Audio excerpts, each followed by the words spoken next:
guys. Gusto ko sanang matutong gumawa ng munay. Ban homemade ba? Kaso, ito yung nangyari. Prinito ko. Na-fried ko na lang siya. Ito naman yung steam. Kasi nga,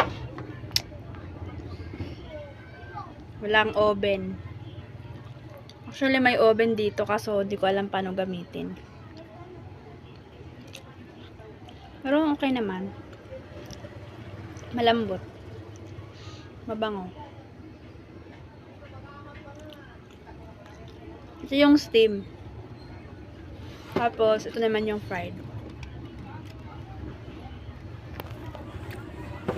Ito lang din. Tignan natin yung fried.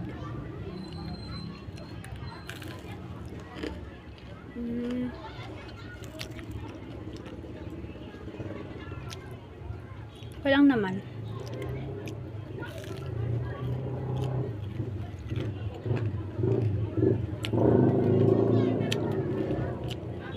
Gawa na lang tayo ulit. Try and try lang para hanggang sa ma-perfect natin yung gusto nating matutunan. Diba?